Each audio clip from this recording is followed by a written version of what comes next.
Hello students. आज का हमारा टॉपिक है प्लांट फिजियोलॉजी में ही प्लांट वाटर रिलेशंस के बारे में। तो इससे पहले हमने इम्पोर्टेंस ऑफ वाटर पढ़ा था, प्रॉपर्टीज ऑफ वाटर पढ़ा था, हमने स्ट्रक्चर ऑफ वाटर पढ़ा। आज का हमारा टॉपिक है डिफ्यूजन एंड ओस्मोसिस। ठीक है, विसरण और परासरण। तो सबसे पहले हम देखते हैं डिफ्यूजन क्या होता है, विसरण क्या होता है। तो डिफ्यूजन में क्या होता है कि जो सॉलिड, लिक्विड या गैस के जो मॉलिक्यूल होते हैं, ठीक है, सॉलिड, लिक्विड या गैस के जो पार्टिकल्स या जो मॉलिक्यूल होते हैं वो अपनी हायर कंसंट्रेशन से लोअर कंसंट्रेशन की तरफ मूवमेंट करते हैं। यानी कि उच्च सांद्रता वाले क्षेत्र से निम्न सांद्रता वाले क्षेत्र की ओर इनकी गति जो होती है वही क्या कहलाती है, विसरण या डिफ्यूजन कहलाता है। ठीक है, इसका एक एग्जाम्पल है, जैसे हम कमरे में परफ्यूम का छिड़काव करते हैं, तो जहां पर हम परफ्यूम का छिड़काव करते हैं वो हायर कंसंट्रेशन एरिया हो जाता है।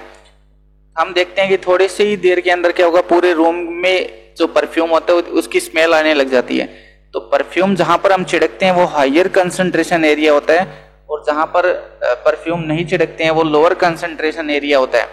तो परफ्यूम जो होता है वो हायर कंसंट्रेशन एरिया से उच्च सांद्रता वाले क्षेत्र से निम्न सांद्रता वाले क्षेत्र की तरफ मूवमेंट करता है, ठीक है ना, गति करता है। और धीरे धीरे क्या होता है, पूरे रूम के अंदर ही परफ्यूम की स्मेल आने लग जाती है। एक और एग्जांपल हम ले सकते हैं, जैसे पानी में हम चीनी डालते हैं तो क्या होता है कि शुरू में जो चीनी होती है वो पेंदे में बैठ जाती है। तो पेंदे का जो पानी होता है वो मीठा होता है, और ऊपर का पानी जो होता है वो बाद में मीठा होता है। ठीक है, जब भी पानी में हम चीनी डालेंगे तो चीनी जो पेंदे में बैठ जाती है, तो वो नीचे का जो सरफेस एरिया होता है वहां पर पानी को पहले मीठा करती है, उसके बाद में चीनी के जो पार्टिकल्स होते हैं वो हायर कंसंट्रेशन एरिया से लोअर कंसंट्रेशन एरिया की तरफ में जाते हैं, जिससे धीरे धीरे ऊपर का जो पानी होता है वो मीठा होने लग जाता है। इसी तरह प्लांट्स के अंदर होता है, प्लांट्स में CO2 होती है, ऑक्सीजन या जो वाटर वेपर होता है, जल वाष्प होती है। ठीक है, ये स्टोमेटा के जरिए वातावरण से अंदर आते हैं। ठीक है ना, CO2, ऑक्सीजन या वाटर वेपर होते हैं, स्टोमेटा के जरिए इनका अंदर आना बाहर जाना लगा रहता है। तो वाटर वेपर जो होता है वो भी ट्रांसपिरेशन के जरिए बाहर निकलता है। ये सभी जो प्रक्रियाएं होती है ये सभी डिफ्यूजन की एग्जाम्पल है। ठीक है, जैसे CO2 का अंदर आना, ऑक्सीजन का अंदर आना, या CO2 का बाहर निकलना, ऑक्सीजन का बाहर निकलना, वाटर वेपर का बाहर निकलना। तो ये सब एटीएम्स एटमॉस्फेयर से, वातावरण से होते हुए पत्तियों में अंदर आते हैं। तो ये भी एक डिफ्यूजन का एग्जाम्पल है, विसरण का एग्जाम्पल है। तो विसरण से ही क्या होता है, ये सब मूवमेंट होता है अंदर से बाहर की तरफ या बाहर से अंदर की तरफ।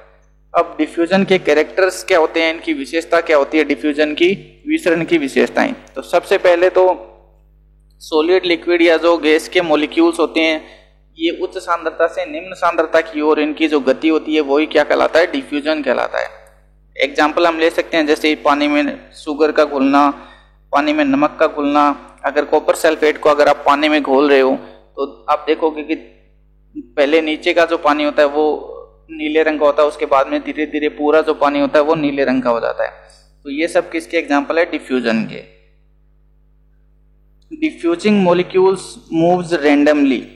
ठीक है, तो जब भी हम जो भी डिफ्यूजिंग मॉलिक्यूल्स होते हैं, जब भी हम इसको किसी विलायक में डालते हैं या जैसे मान लो पानी में हम डाल रहे हैं, तो इनके जो डिफ्यूजिंग मॉलिक्यूल्स होते हैं वो रैंडमली गति करते हैं। ये नहीं है कि जैसे मान लो हमने पानी में नमक डाला, ठीक है, पानी में अगर हम नमक डालेंगे तो ये नहीं है कि नमक जो है वो एक सीधी रेखा में जाएगा, या ऐसा नहीं है कि नमक जो है वो इस तरह से जाएगा। उसकी जो गति होती है वो किसी भी दिशा में रैंडमली गति होती है। ठीक है ना, वो अपनी इच्छा से किसी भी दिशा में मूवमेंट कर सकते हैं। इस प्रकार के जो मूवमेंट होती है वो रैंडम मूवमेंट कहलाती है। तो डिफ्यूजिंग मॉलिक्यूल्स होते हैं वो अपनी इच्छा से किसी भी दिशा में मूवमेंट कर सकते हैं। थर्ड इसकी विशेषता है कि टू डिफरेंट मॉलिक्यूल, ठीक है ना, जब हम दो अलग अलग मॉलिक्यूल्स डालेंगे, जैसे मान लो पानी में चीनी और नमक हम एक साथ डाल रहे हैं, तो चीनी और नमक जो होते हैं वो अपनी कंसंट्रेशन के हिसाब से, अपनी सांद्रता के हिसाब से गति करते हैं। ठीक है, जैसे प्लांट्स का एग्जांपल लेते हैं तो प्लांट में भी CO2 अंदर आती है, ऑक्सीजन भी अंदर आती है। तो जरूरी नहीं है कि दोनों को अंदर ही आना है, हो सकता है कि वो CO2 अंदर आ रही हो, ऑक्सीजन बाहर जा रही हो। इसी तरह जब डिफरेंट मॉलिक्यूल एक जगह पे डिफ्यूज होते हैं, ठीक है ना, एक जगह पे जब विस्तृत होते हैं तो एक दूसरे को प्रभावित नहीं करते हैं और उनका जो मूवमेंट होता है वो इंडिपेंडेंट मूवमेंट होता है, स्वतंत्र रूप से ये गति करते हैं। चौथी विशेषता है कि रेट ऑफ डिफ्यूजन, यानी कि डिफ्यूजन की जो दर होती है, ठीक है, वो किसके ऊपर डिपेंड करती है? वो काइनेटिक एनर्जी के ऊपर डिपेंड करती है, साइज ऑफ मॉलिक्यूल पे डिपेंड करती है, ठीक है, साइज और मीडियम पे भी डिपेंड करती है, और मीडियम की डेंसिटी कैसी है उसके ऊपर भी डिपेंड करती है। अगर काइनेटिक एनर्जी ज्यादा होगी, ठीक है ना, रेट ऑफ डिफ्यूजन, डिफ्यूजन या विसरण की जो दर है वो काइनेटिक एनर्जी अगर ज्यादा होगी तो रेट ऑफ डिफ्यूजन जो है वो भी क्या हो जाएगी? तेज हो जाएगी, अधिक हो जाएगी। यानी कि अगर मॉलिक्यूल्स की गतिज ऊर्जा बढ़ेगी तो रेट ऑफ डिफ्यूजन जो है वो भी बढ़ेगा। इसी तरह अगर साइज ऑफ मॉलिक्यूल ज्यादा है, ठीक है ना, विस्तृत होने वाले जो कण होते हैं, जो पार्टिकल्स होते हैं, अगर उनका साइज मान लो बड़ा है तो रेट ऑफ डिफ्यूजन जो है वो क्या हो जाएगा? कम हो जाएगा। अगर इनका साइज छोटा है तो रेट ऑफ डिफ्यूजन जो है वो अधिक हो जाएगा, तेज हो जाता है। इसी तरह डेंसिटी ऑफ मीडियम, जो माध्यम होते हैं, जैसे हवा भी एक माध्यम है, पानी भी माध्यम है, तो उनका घनत्व कैसा है, उनकी डेंसिटी कैसी है, इसके ऊपर भी रेट ऑफ डिफ्यूजन जो है वो डिपेंड करता है। जैसे मान लो अगर मीडियम का घनत्व ज्यादा है, डेंसिटी ऑफ मीडियम जो है वो ज्यादा है, तो रेट ऑफ डिफ्यूजन जो है वो कम हो जाएगा। ठीक है, अगर डेंसिटी अगर ज्यादा है तो रेट ऑफ डिफ्यूजन जो है वो कम हो जाएगा। अगर डेंसिटी कम है तो रेट ऑफ डिफ्यूजन जो है वो ज्यादा हो जाएगा, विसरण की जो दर है वो बढ़ जाती है, तेज हो जाएगी। इसके बाद में एक टॉपिक आता है डिफ्यूजन प्रेशर। विसरण दाब क्या चीज होती है? तो विसरण दाब जो होता है वो होता है कि ability of the molecules to diffuse from their higher concentration to lower concentration. ठीक है ना, अधिक सांद्रता से कम सांद्रता की तरफ जो पार्टिकल्स डिफ्यूज होते हैं, या जो पार्टिकल्स या जो कण विसरित हो रहे होते हैं, उनमें डिफ्यूजन करने की, विसरण करने की क्षमता जो होती है, उनकी जो योग्यता होती है, वही क्या कहलाती है? डिफ्यूजन प्रेशर कहलाता है।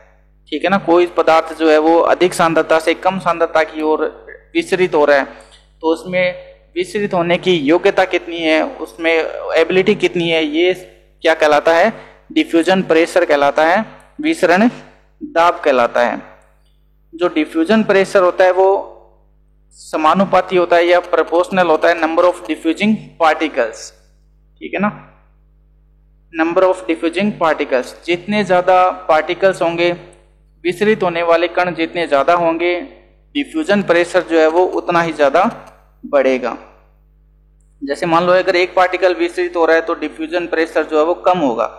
अगर अधिक पार्टिकल्स, छोटे छोटे कण मान लो ज्यादा डिफ्यूज हो रहे हैं, पार्टिकल्स की संख्या ज्यादा है, तो डीपी जो है, डिफ्यूजन प्रेशर जो है वो बढ़ जाता है। ठीक है, एक प्योर जो वाटर होता है, जो शुद्ध जल होता है, उसका जो डिफ्यूजिंग प्रेशर होता है वो ज्यादा होता है किसकी तुलना में? शुगर सॉल्यूशन के तुलना में। शुगर सॉल्यूशन बोल दो, चाहे आप साल्ट सॉल्यूशन बोल दो, प्योर वाटर जो रहता है उसमें डिफ्यूजिंग मॉलिक्यूल्स ज्यादा होते हैं। ठीक है, जबकि जो सॉल्यूशन होता है उसमें डिफ्यूजिंग मॉलिक्यूल्स जो होते हैं वो कम होते हैं, इसलिए प्योर वाटर जो होता है वो उसका डिफ्यूजन प्रेशर ज्यादा होता है। नेक्स्ट है कि फैक्टर्स अफेक्टिंग डिफ्यूजन। तो विसरण को प्रभावित करने वाले जो कारक हैं वो कौन कौन से हैं? तो सबसे पहला जो फैक्टर है वो है टेम्परेचर। तो अगर टेम्परेचर बढ़ेगा, अगर तापमान बढ़ेगा, तो रेट ऑफ डिफ्यूजन जो है वो भी तेज हो जाता है। जैसे एग्जांपल हम पानी का लेते हैं, पानी को अब जब हम गर्म करना शुरू करते हैं तो सबसे पहले नीचे का जो पानी होता है, पैंदे का पानी गर्म होता है, उसके बाद में जैसे जैसे हम टेम्परेचर को बढ़ाएंगे तो अब पानी के जो पार्टिकल्स होते हैं वो ऊपर की तरफ जाते हैं। ठीक है ना, लोअर हायर कंसंट्रेशन से लोअर कंसंट्रेशन की तरफ जाएंगे और पानी जो है वो धीरे धीरे ऊपर की तरफ में भी गर्म होने लग जाएगा।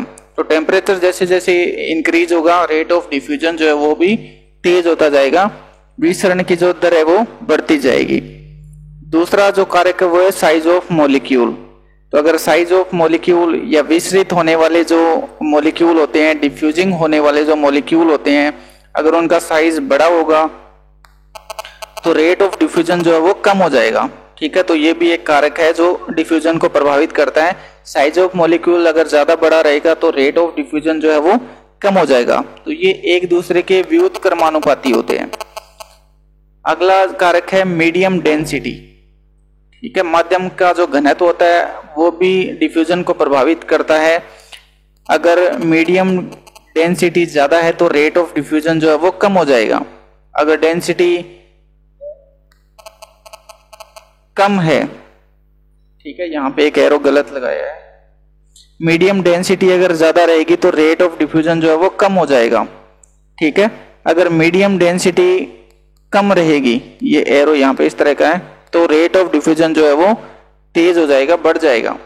मीडियम डेंसिटी ज्यादा रहेगी तो रेट ऑफ डिफ्यूजन कम हो जाएगा। अगर मीडियम डेंसिटी कम रहेगी तो रेट ऑफ डिफ्यूजन जो है वो तेज हो जाएगा, बढ़ जाएगा। अगला है सोल्यूबिलिटी। ठीक है ना, विलेयता जो होती है वो भी डिफ्यूजन को प्रभावित करती है। सोल्यूट की जो सोल्यूबिलिटी होती है, सोल्यूट का मतलब होता है विलायक की जो विलायकता होती है। विलायक का मतलब होता है जैसे मान लो जल है, ठीक है, एक विलेय होता है, एक विलायक होता है और एक विलयन होता है। विलेय तो वो चीज होती है जो हम घोल रहे होते हैं, विलायक जिसके अंदर हम घोलते हैं, और सॉल्यूशन विलेय और विलायक के मिलने से सॉल्यूशन बनता है। तो यहाँ पे विलायक की जो सोल्यूबिलिटी होती है, ठीक है ना, विलायक की जो घुलनशीलता होती है अगर वो ज्यादा है तो रेट ऑफ डिफ्यूजन जो है वो भी बढ़ जाएगा। अगर विलायक की घुलनशीलता कम है तो रेट ऑफ डिफ्यूजन जो है वो भी कम हो जाएगा। तो ये एक दूसरे के समानुपाती होते हैं। अगर सोल्यूट की सोल्यूबिलिटी ज्यादा है तो रेट ऑफ डिफ्यूजन भी ज्यादा होगा। अगर सोल्यूट की सोल्यूबिलिटी कम है तो रेट ऑफ डिफ्यूजन जो है वो कम हो जाएगा। इसके बाद में आता है ओस्मोसिस या परासरण। तो डिफ्यूजन में तो क्या होता है कि सॉलिड, लिक्विड या गैस के जो पार्टिकल्स होते हैं वो अपने हायर कंसंट्रेशन एरिया से, अधिक सांद्रता वाले क्षेत्र से लोअर कंसंट्रेशन एरिया की तरफ मूवमेंट करते हैं, निम्न सांद्रता वाले क्षेत्र की तरफ में गति करते हैं। ओस्मोसिस में क्या होता है कि सोलवेंट मॉलिक्यूल्स जो होते हैं वो गति करेंगे, ठीक है, विलायक के जो कण होते हैं वो गति करते हैं अधिक सांद्रता वाले क्षेत्र से कम सांद्रता वाले क्षेत्र की तरफ में। किसकी सहायता से? अर्धपारगम्य झिल्ली की मदद से। ठीक है, तो सोलवेंट के जो मॉलिक्यूल होते हैं वो अधिक सांद्रता वाले क्षेत्र से कम सांद्रता वाले क्षेत्र की तरफ में अर्धपारगम्य झिल्ली की सहायता से गति करते हैं। ये क्या कहलाता है? परासरण या ओस्मोसिस कहलाता है। इसको हम एक एग्जांपल से समझ सकते हैं कि हमने एक बीकर लिया है, बीकर के अंदर प्योर वाटर भरा हुआ है, शुद्ध जल है, ठीक है, और इस बीकर के अंदर हमने एक फ्लास्क को डुबो रखा है। इस फ्लास्क के अंदर क्या भरा हुआ है? शुगर सॉल्यूशन भरा हुआ है, और इस फ्लास्क को हमने एक कवर कर रखा है गोट ब्लेडर से, जो कि अर्धपारगम्य झिल्ली का काम करती है। अब प्योर वाटर जो है उसका कंसंट्रेशन जो है वो ज्यादा है, ठीक है, उसकी सांद्रता ज्यादा है, तो जो वाटर के मॉलिक्यूल होते हैं वो इस अर्धपारगम्य झिल्ली से होते हुए इस शुगर सॉल्यूशन के अंदर प्रवेश करते हैं। ठीक है, इस शुगर सॉल्यूशन का जो हमने निशान लगाया था कि शुरू में यहां तक हमने शुगर सॉल्यूशन लिया, लेकिन जैसे ओस्मोसिस के जरिए वाटर पार्टिकल्स जो है वो अर्धपारगम्य झिल्ली से होते हुए शुगर सॉल्यूशन के अंदर प्रवेश करते हैं, तो इस शुगर सॉल्यूशन का जो लेवल है वो बढ़ जाता है, यानी कि ऊपर तक पहुंच जाता है ये लेवल। ठीक है, तो ये एक एग्जांपल है किसका? ओस्मोसिस का। यहाँ पे शुगर का जो लेवल है वो ओस्मोसिस की वजह से बढ़ जाता है। ठीक है, तो वाटर के जो पार्टिकल्स होते हैं वो अर्धपारगम्य झिल्ली की सहायता से अंदर प्रवेश करते हैं, जिसकी वजह से जो शुगर का जो लेवल है वो बढ़ जाता है। यहाँ पे शुगर सॉल्यूशन के अंदर का जो एरिया है वो लोअर कंसंट्रेशन एरिया है, जबकि जो प्योर वाटर का जो एरिया है वो हायर कंसंट्रेशन का एरिया है। ठीक है, उच्च सांद्रता का क्षेत्र है। तो यहाँ पर जो वाटर पार्टिकल्स होते हैं वो हायर कंसंट्रेशन एरिया से अधिक सांद्रता वाले क्षेत्र से कम सांद्रता वाले क्षेत्र की तरफ में गति करते हैं, जिसकी वजह से शुगर सॉल्यूशन का लेवल बढ़ जाता है, और ये एक ओस्मोसिस का एग्जाम्पल है। ठीक है, तो यहाँ पे हमने 2 टॉपिक पढ़े हैं, डिफ्यूजन और ओस्मोसिस। वीडियो अगर अच्छा लगे तो लाइक शेयर और सब्सक्राइब जरूर करें। Thank you.